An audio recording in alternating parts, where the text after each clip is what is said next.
Hello, everyone. Wonderful to be with you today. And as you can see, we're in our new location here at the Prana West classroom and studio. So hopefully this will lead to a little bit of better picture quality and better sound as well. And I'm in the room with Paul Wilcox and Chris and Stella, our team, although Maria Jose Marignon, our translator, is in a separate booth, so to speak, separate room, so that we don't hear her over what we're doing here. But we're a team here that wants to bring you the best of spirituality. And today we're going to focus on a very specific meditation technique called spiritual exercises, sometimes called SEs. It's a little bit incorrect to call it a meditation because John Roger, the founder of MSIA, who we'll hear from in a moment, distinguished between meditation and spiritual exercises, that spiritual exercises were actually a dynamic process. So you'll hear today from John Roger where to place your attention when you're doing SEs. And he'll show you what I'm doing right now in the center of the head, and also what to follow as you go inside, and then where to look and what to see in the second excerpt we're going to play. So spiritual exercises is an adventure. You're an active participant. You're traveling through your inner realms and the outer realms of consciousness. And we have as a guide the mystical traveler consciousness. Now that's a consciousness that resides within each one of us, within each human being on the planet. So it's not an exclusive thing, it's in everyone, and we just are calling it forward within MSI with the purpose of entering our inner realms and riding what we call the sound current of God. That is an inner sound. And we call this segment, I was looking for the word as segment, I guess. We call this session, this meditation, the Anahata Nad, which is Sanskrit for the unstruck sound. The unstruck sound. The sound that emanates from the heart of God is unstruck. We're just hearing this sound, and it's subtle. So sometimes we have to range a little bit inside, or we have to be still, or we'll feel it or sense it, and it's not separate from us. Biblically speaking, it's in the beginning was the Word, and the Word was with God, and the Word was God. That word is sound. And on the East they say Nada Brahma, the world is sound, or God is sound. So whichever kind of ancient spiritual tradition one follows, there's always this idea of this inner sound. I think it's even in the Yoga Pradipika, if I'm pronouncing that correctly, the Patanjali, I think I got that one right, Patanjali's Yoga Pradipika. Close enough. But there's also the sound is mentioned there. So in all of these kind of elements. And we can use some of the instruments. I may play occasionally an instrument just to allow you to follow the overtones back inside of you to connect with this inner sound. Now we kind of prime this inner sound by chanting something called the hue. It's a mantra or sacred word, and it's an ancient name for God. It's spelled H-U, and it can be chanted in two ways, or it can even be said, Hue,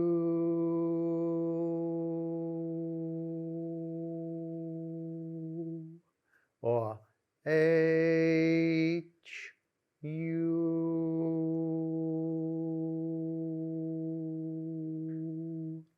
You can chant it out loud or inwardly, and but the idea is to bring the focus to the center of your head. In the meditations that I do, a lot of times in this series on Mondays and also alternate Thursdays, we're talking about really feeling into the body.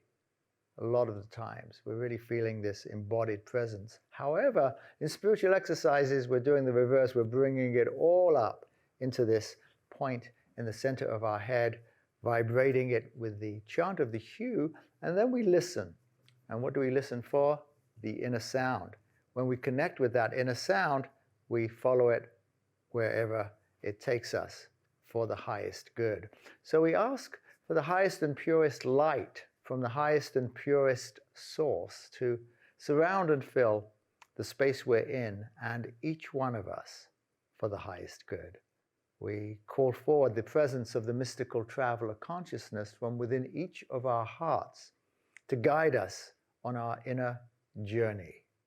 We also follow a Christ line into God, and this is not something that's imposed. If you're new to this, you may have your own spiritual tradition and you can bring that forward. And so I always like to bring forward the presence of the Lord Jesus Christ to be with us, guiding, assisting, and blessing and protecting us. And also, John Roger is really the one that has led me into all of this. And so I ask for his energy and presence, John Roger's energy and presence, to infuse all that we're doing here for the highest good. That's really important for me, that we build this energy field of safety and unconditional loving. So whatever happens here, you can't do it wrong. There's no way to do it. In fact, one of the guiding principles is from John Roger when he says, the only wrong way to do spiritual exercises is not to do them. So the fact that you're sitting here doing your spiritual exercises, that's the right way. So just enjoy the ride. You won't be hearing too much verbal commentary from me today. Sometimes, as you know, I just ramble on and do quotes and things like that. But today I'm going to be pretty silent. You'll hear the excerpts from John Roger. We'll go into spiritual exercises. There'll be music and spiritual exercises. There'll be sometimes a bowl or two or some instruments. So it's just like it'll go back and forth. And music is not essential to spiritual exercises. In fact, it's not even recommended. So, but I have it here just to keep everyone entertained. However, if you prefer, once we start or when you hear the John Roger excerpts, you can turn the sound off and just off you go on your inner journeys. So whatever works for you here, please enjoy and please relax, and with the intention of just getting a clearer space. One of the keys here is our loving. So let's just bring our loving into our hearts. So light ahead. God bless you. Enjoy your journey into the Anahata Nad. As we listen to John Roger.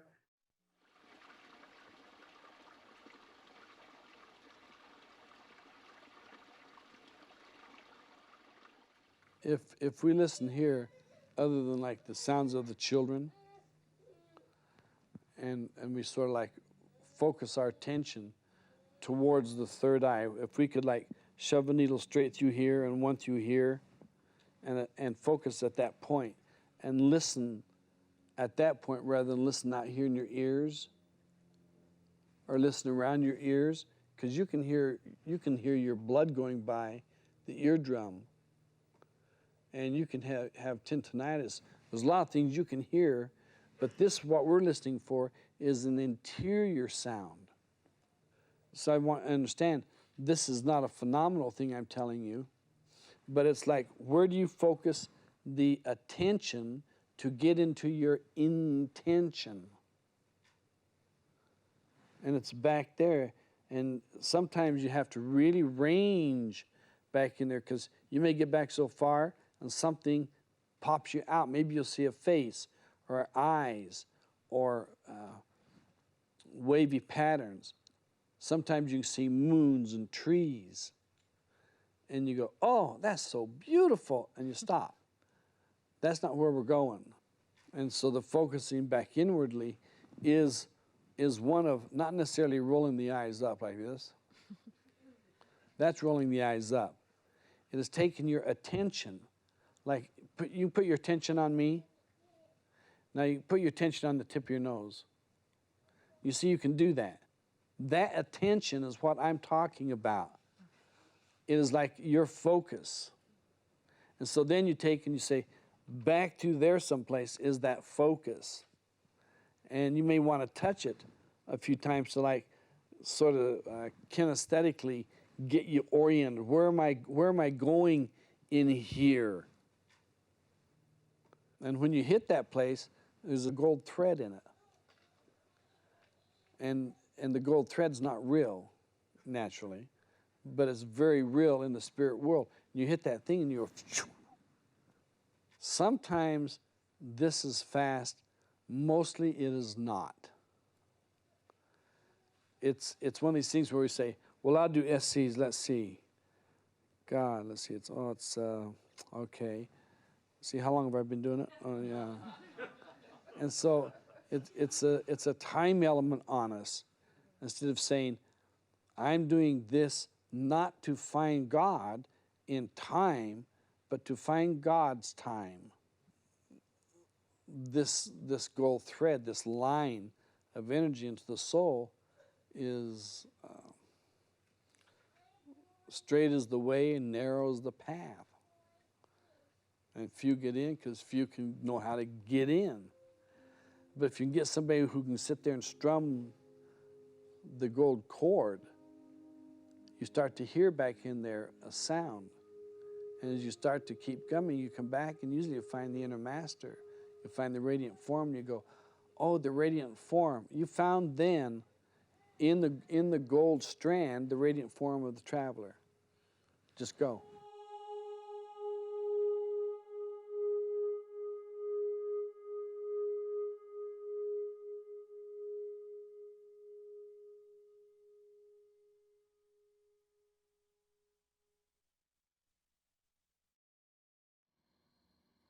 Spiritual exercises moves your spirit and moves you into the Spirit of God.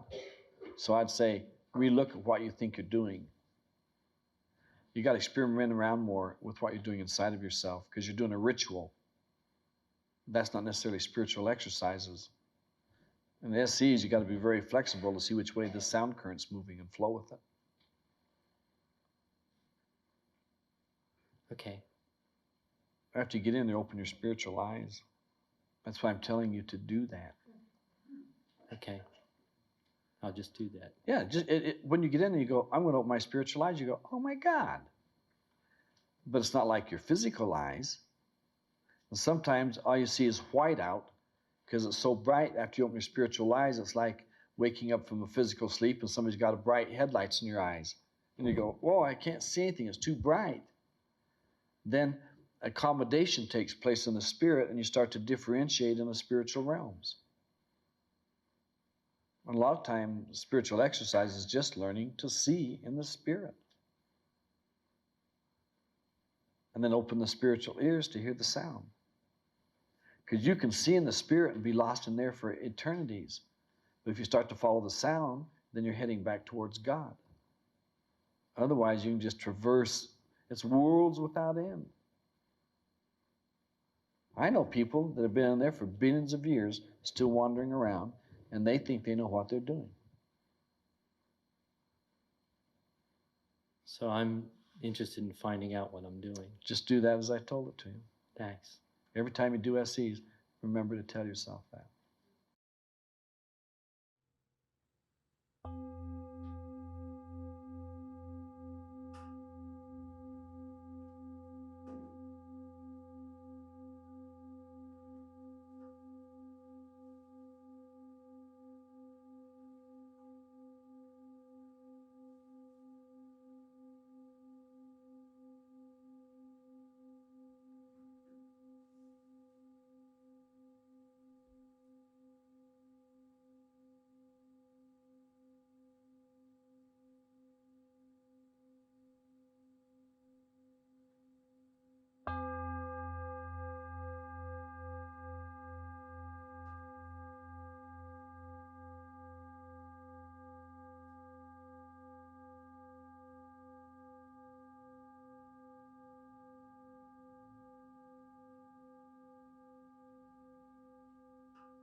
begin to come back gently into the room by just wiggling your fingers and toes, perhaps taking a slightly deeper breath, maybe stretching yourself out a little more so that you come back present. When you're ready, you can open your eyes. So welcome back. It's the top of the hour, so thank you for joining us. If you need to go, we'll be back next week and on Monday as well. Thanks for joining us. Hopefully we'll see you on Monday or on Thursday next week, and we'll keep going with this, and be well. Huge thanks to our host, Stella Estevez, to our techs, Paul Wilcox and Chris, and also to our translator, Maria Jose Marañón. So God bless you all, and we'll see you next time.